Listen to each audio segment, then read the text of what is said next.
यहाँ पे bad character और हिस्ट्री चीटर्स रहते हैं और क्राइम होता है, दारू शारू पी के दंगे करते हैं ऑल दैट।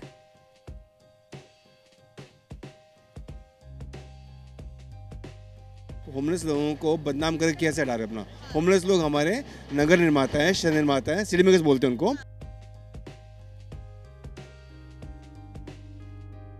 नमस्कार, स्वागत है आपका द न्यूज़ 15 में। और इस वक्त मैं अंजलि मौजूद हूँ सराय काले खां में, जहाँ एक रैन बसेरे को आज दिल्ली शहरी आश्रय सुधार बोर्ड द्वारा दिल्ली पुलिस की निगरानी में आज तोड़ा जा रहा है। ये कार्यवाही जो है वो सुबह से चल रही है।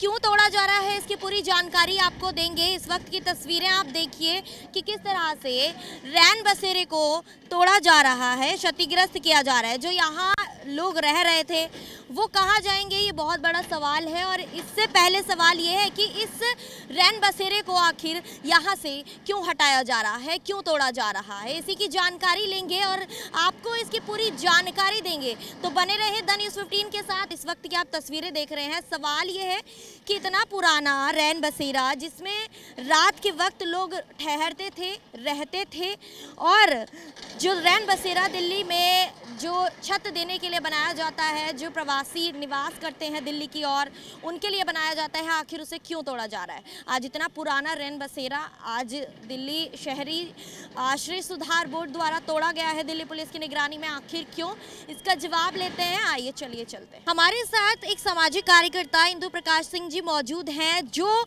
इस पूरी कार्यवाही पर अपनी प्रतिक्रिया देने जा रहे हैं कि क्या कुछ हुआ जो इस रैन बसेरे को तोड़ा जा रहा है। ऐसा है कि सुप्रीम कोर्ट ने एक state level shelter monitoring committee बना रखा है, तो उसका मैं मेंबर भी हूँ और सुप्रीम कोर्ट में एक पिटिशनर भी हूँ मैं होमलेस मैटर पे।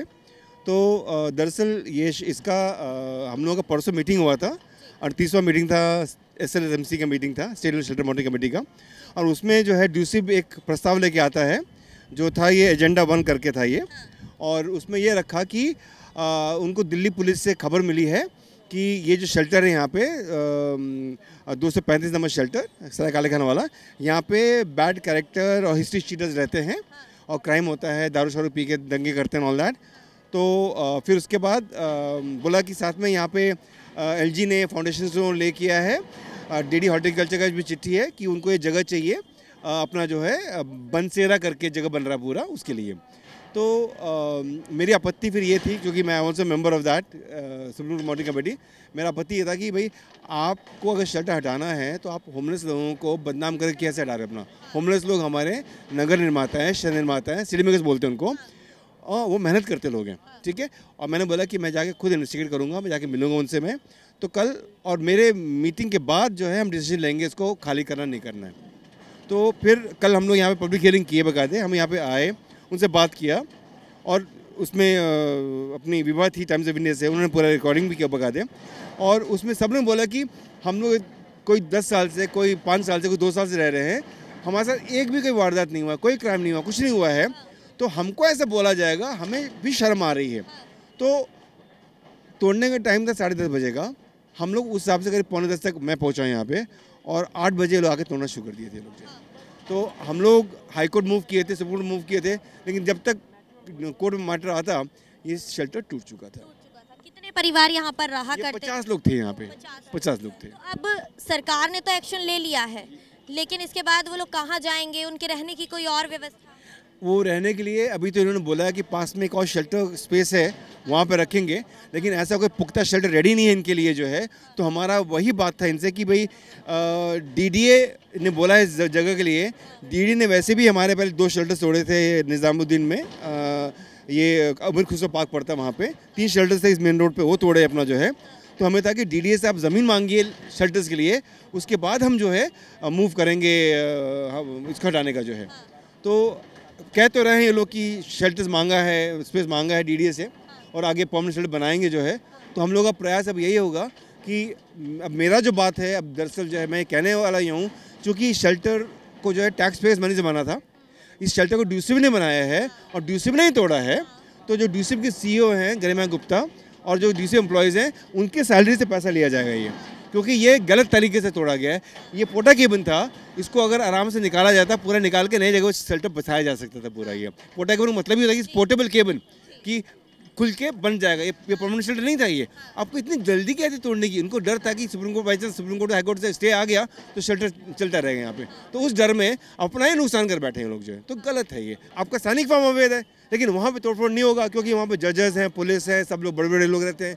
आपके बाकी जगह महरौली जगह जब टूटेगा, होमलेस शेल्टर टूटेगा क्योंकि गरीब लोग हैं, इनको आप चोरू जगह कंगला बोल करके इनको आप अवैध घोषित कर दोगे आप। कभी रैन बसेरे से पुलिस प्रशासन ने ऐसी कोई एफआईआर की कॉपी दर्ज कराई है जिसमें यहाँ के लोगों का कहना हो कि यहाँ पर क्राइम हुआ है, जिस आधार पर इस रैन बसेरे को तोड़ा गया? जी, आपने बहुत अच्छा प्रश्न किया अपना।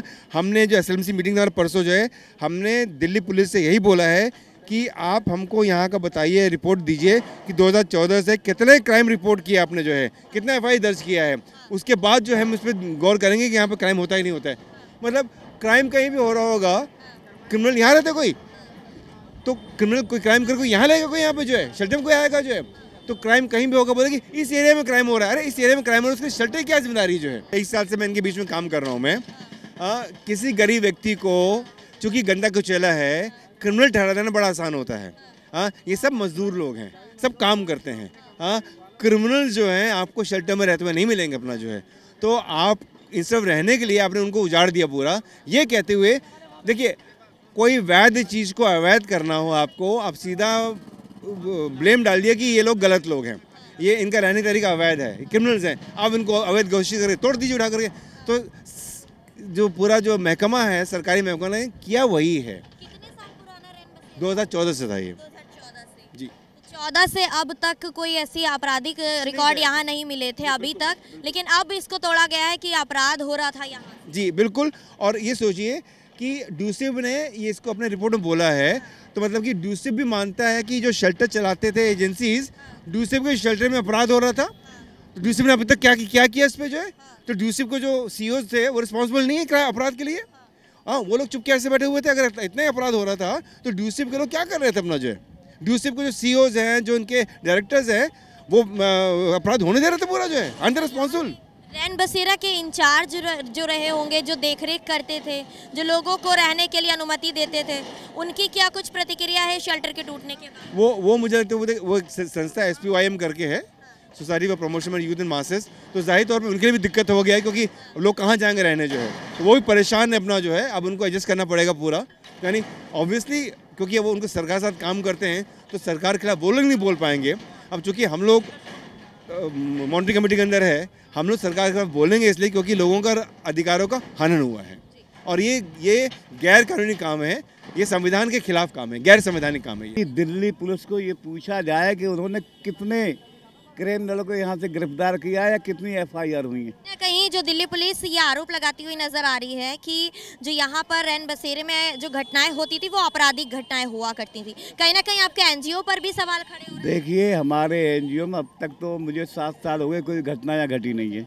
और इसके पहले कोई हो रही हो तो बता नहीं सकता मैं। कितने सालों से आप काम कर रहे हैं? 7वीं साल लग गई है। 7 साल हो गए हैं। तो 8 साल पहले तो ये बना ही था, 2014 में बना था, 13-14 में बना है। हाँ, मैं 16 में लग गया हूँ। 2014 से अब तक यहाँ पर कोई आपको ऐसी आपराधिक घटना? कोई अपराधी घटना दिखाई नहीं दी। कैसा माहौल रहता था रैन बसेरे में? बहुत बढ़िया, आराम से दिन कट रहे थे गरीब आदमियों के। कितने परिवार रहते थे? कम से कम 50-55 नाइट में हो जाते हैं, 20-25 दिन में हो जाते हैं। खाने की क्या व्यवस्था रहा करती थी? किस तरह से साफ सफाई? साफ सफाई के लिए हमारे पास सफाई कर्मचारी है, 3 हम कैटेगर हैं, 1 रिलीवर है। और खाने के लिए आता है दोनों टाइम, दिन में 12 बजे आता है, दाल चावल, शाम को रोटी चपाती वगैरह आती है। दिल्ली पुलिस की जो ये अब रिपोर्ट गई है, उन्होंने लेटर देकर मांग की थी कि इस रैन बसेरे को तोड़ा जाए। इसको तो दिल्ली पुलिस ही जाने क्या करे। दिल्ली पुलिस पे कितने क्राइम केस हैं यहाँ के, ये देख लीजिए, वही जवाब देंगे आप। देखिए, शराब कौन नहीं पीता इस जमाने में? शराब तो सभी पीते हैं। जो लोग मजदूरी करते हैं, 300-400 रुपए की कभी लगती है, कभी लगती है, तो कभी एंजॉय कर लेते हैं, पड़े रहते हैं, शराब तो पीते हैं लोग। कहा जा रहा है कि कहीं ना कहीं ये एक ऐसा रैन बसेरा था जिसे आराम से खोलकर निकाल कर कहीं और भी बसाया जा सकता था, तो जिसे JCB द्वारा तोड़ दिया गया है, चूर चूर किया जा रहा है। देखिए किस तरह से ये कार्रवाई हो रही है। ये लगातार सुबह 8 बजे से इस रैन बसेरे को तोड़ने में लगे हुए हैं ये लोग और लगातार कार्रवाई करते हुए नजर आ रहे हैं। एक एक सामान यहाँ पर टूट चुका है। क्या यही सामान खुलकर कहीं और रैन बसेरे को नहीं बसाया जा सकता था? क्या कहीं और इस सामान का इस्तेमाल नहीं किया जा सकता था? बहुत सारे सवाल हैं। इन सवालों के साथ मैं अंजलि राठौर, कैमरा पर्सन गोविंद के साथ आप सभी के सामने दोबारा लौटूंगी। देखते रहें द न्यूज़ 15।